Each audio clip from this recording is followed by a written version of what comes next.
Terry's a good amateur fighter from Lilydale. Yeah, he's a willing guy. He's been coming here for the last few weeks, having a spar, and he's boxed Dylan one of the other times, and he's quite a willing kid. Sash hadn't had a fight. We're trying to get him to lose about 7 or 8 kilos. I keep on pushing him up, testing him, putting him in with better guys, trying to get him motivated to lose that weight. But he's not a bad. He knows how to throw him. He just got to. I think too much of mum's cooking. Okay, like us all probably. So Sash Petrovsky in the green shorts, Terry Smith in the black. Terry, of course, from Lilydale. Okay, back with Terry. Now, Nick Lunn's an ex-fighter of yours. Nick and yourself have put these promotions on to give the boys sparring sessions. Yeah, well, it's great for the boys because the biggest nerve factor in when you're coming up to have a fight is the crowd and how you're going to perform, and just, you know, the main thing is having a live opponent who's trying to knock your head off in front of you. And these sort of days, you know, even though we're having a barbecue, a quiet drink, you still, the guys, the sparring guys who actually want to take their head off, and it gives them a taste of what it's all about. And there's also a bit of a crowd. It's great for the guys, it gives them a lot of experience. So by the time they've had a fight, they've experienced hopefully gotten over the nerve factor a few times. So this is going to be a constant with Fighters Factory. Every few weeks you're going to have the sparring sessions? Yeah, we're going to try it. We've been doing it the last 2 weeks for the last 3 times every 2 weeks. And we've got a lot more fighters, but we actually want to introduce a few more gyms and get more people involved. It really is fantastic. Yeah. It gives the guys great experience. You can't buy that experience. Yeah. Tell us a little about Nick Lunn. Nick, of course, a world champion kickboxer. Didn't probably have as much experience in the orthodox game. Talk to us about Nick and how you guys met and tell us a little bit about Nick's career. Well, Nick used to bring kickboxers down to my gym to spar. Like we're talking 1996.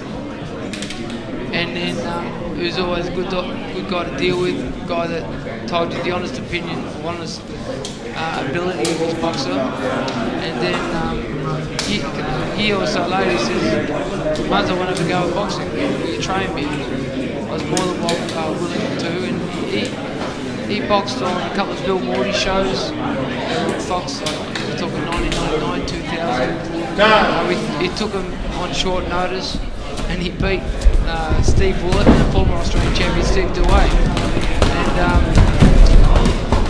And he was a big puncher, Nick. And I got him a shot on one of my shows against the Australian middleweight champion at the time, Ian McLeod. That was the greatest fight I've been part of. Ian McLeod totally beat from round 7 onwards. It was just one punch away all the time. Winning the Australian middleweight title, he ended up losing the points. It was funny because people would walk, it wasn't the most exciting fight for the first 6 or 7 rounds. And people were starting to walk out, and all of a sudden Nick's landed with his right hand. People, it was great from that time on. He came up on the short end though, didn't he? He didn't win that fight. Yeah, no, he just a fucking thick short. Ian McLeod, of course, was beaten by Anthony Mundine, the Australian middleweight title in Wollongong, I think. Yeah, he fought him and lost him. Managed to get a seat at that fight. Ian was severely outclassed that night. So here we have Sash Petrovsky versus Terry Smith. Sash in the green shorts, being schooled by Murray Thompson, who's sitting next to me. Muzz, tell us about your own career, your professional record, and I guess your amateur record while we're talking about it. My amateur record, 49 fights, about 39 wins, 38, 39 wins. My professional career, I only had a short professional career with 6 fights and 4 wins, 1 loss, 1 draw. Take one step back. Professional career wasn't really worth talking about. But quite sure about that. You're undercutting yourself. Yeah, amateur career was, you know, I won an Australian title in '84. I represented Australia about 10 times. So that was my career. I was fortunate enough to see you fight on the undercard of the Dave Russell, Dan Murphy fight at Knox. Mars, I think we drew with Benny Horror. Yeah, Benny Horror from memory. Yeah, 8 rounds. It was, very bad decision. I thought you dominated him. Yeah, I thought I won the fight there, mate. It was a very hot night that one. It was a hot night. It was a great night when Dave Russell beat Dan Murphy. Yeah, terrific night. Dave Russell, of course, won on points for the WBF Cruiserweight title. Yeah. Now, how's Sash going here? Sash learning the rips. He's got a bit of claret. He's caught one in the nose. Well, good thing about this is the other guys having a red hot dip.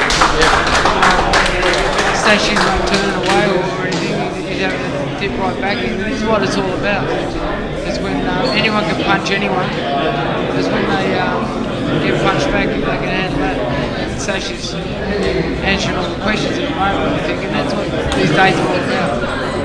Do you think is Sash the sort of person you want to take to have an amateur fight? Is that what he would like? And is that what you think you can take him to? Well Sash has been with us for about 10 years. He's just been doing a circuit and training, and he was a 17-year-old kid when he first walked in. Now he's 27, and he just wants to have a go. Yep. And the thing is, he's sort of regretting not having a go a lot earlier. So we're giving him the opportunity to do that because you don't want to die not knowing. So what about yourself, Murray? What do you get out of this? I mean, is it something you want to find a world champion, or you just want to develop kids and let them achieve a dream? I think winning a world title is 1 in a billion, like most, but the chances of achieving your own, overcoming certain hurdles in your head, this is what boxing's all about. This is where I've sort of taken. This is the way I'm sort of viewing it, is to get up there and box the guys literally trying to take your head off and getting in front of people. So the overcoming the possible chance of embarrassing yourself type of thing. These are hurdles that you for these kids to cross that hurdle, it makes them a better person, and they helps in their work. If they've got hurdles in their brain, they can be an accountant or something. Like, it just breaks down, and they can sort of know they can achieve anything, even if you don't have to be a world champion.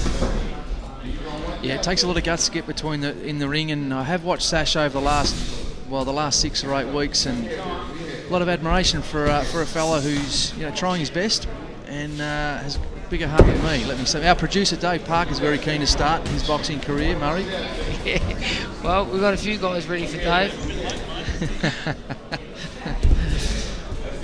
Sash Petrovsky and Terry Smith going at it.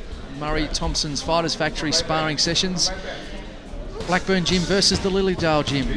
Nick Lund, of course, overseeing Lilydale. He's got a promotion on the 24th of March.